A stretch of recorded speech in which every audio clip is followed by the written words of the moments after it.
Hello everyone, welcome back to our channel. আজকে আমি রান্না করব নারকেল দিয়ে শাপলা ভাজা। তো আমি এখানে শাপলাটাকে কেটে নিয়েছি। শাপলাটা কেটে আমি লবণ মাখিয়ে রেখেছি। শাপলা থেকে যেহেতু জল বেরোয় সেজন্য আমি এটা ঝুড়িতে করে রেখে দিয়েছি যাতে জলটা ঝরে যায়। এবারে আমি এখানে মিডিয়াম সাইজের একটা পেঁয়াজ, আধখানা নারকেল কোড়া নিয়ে নিয়েছি আর 5-6টা কাঁচা লঙ্কা নিয়ে নিয়েছি।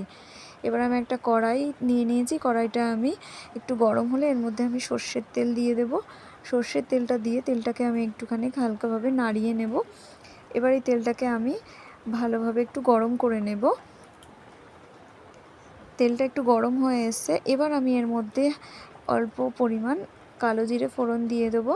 কালো জিরে দিয়ে আমি একটুখানি নাড়িয়ে নেব। নাড়িয়ে নেওয়ার পর এবার আমি এর মধ্যে কেটে রাখা পেঁয়াজ কুচিটা দিয়ে দেব।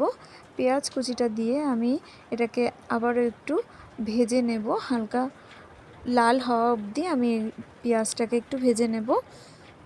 তো পেঁয়াজটাকে একটু ভালো করে নেড়েচেড়ে এটাকে আমি ভেজে নেব।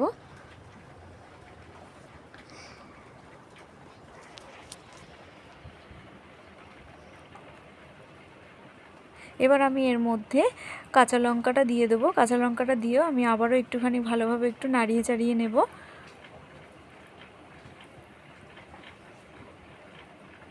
পেঁয়াজ আর লঙ্কাটা খুব ভালোভাবে ভাজা হয়ে গেছে। এবার আমি এর মধ্যে নারকেল কোড়াটা দিয়ে দেবো। নারকেল কোড়াটাকে দিয়েও আমি ভালোভাবে নেড়ে চেড়ে এটাকে আমি 2 থেকে 3 মিনিট এইভাবে একটু ভেজে নেব।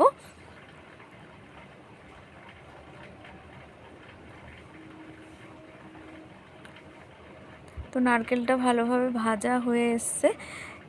এবার এটাকে আমি আবারও একটু নাড়িয়ে দেবো যাতে নিচে না লেগে যায়। এবার আমি এখানে 1/2 চামচ হলুদ গুঁড়ো দিয়ে দিয়েছি। হলুদ গুঁড়োটা দিয়েও আমি আবারও এটাকে একটুখানি ভালো করে নাড়িয়ে মিক্স করে নেব। তো নারকেলটা আমাদের খুব ভালো করে ভাজা হয়ে গেছে। এবার আমি এর মধ্যে শাপলাগুলোকে দিয়ে দেবো। এখানে আমি লবণটা পরে দেব, যেহেতু আমি শাপলায় আগে থেকে লবণ মাখিয়ে রেখেছিলাম সেই জন্য আমি লবণটা পরে দেব। শাপলাটা দিয়ে আমি এটাকে আবার একটু ভালোভাবে নাড়িয়ে চাড়িয়ে সব মিক্স করে নেব।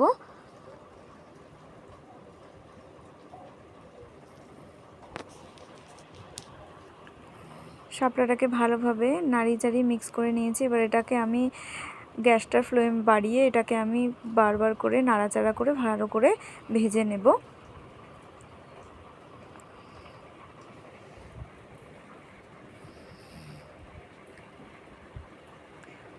শাপলা থেকে যেহেতু জল বেরোয় সেই জন্য আমি গ্যাসের ফ্লেমটা হাইতে রেখেছি। আবারও আমি একটু ভালো করে নাড়িয়ে চাড়িয়ে নেব যাতে কড়াইয়ের নিচে না লেগে যায়।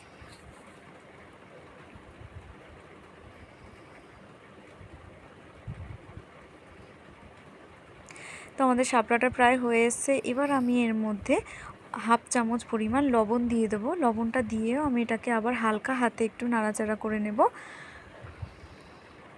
যেহেতু শাপলা নরম, বেশি নাড়াচাড়া করলে ঘেটে যাবে সেই জন্য আমি হালকা হাতে এটাকে নাড়াচাড়া করে নিলাম। এবার আমি এর মধ্যে স্বাদ মতন আমি চিনি দিয়ে দিয়েছি। চিনিটা দিয়েও আমি এটাকে হালকা হাতে একটু আবারও নেড়েচেড়ে নেব।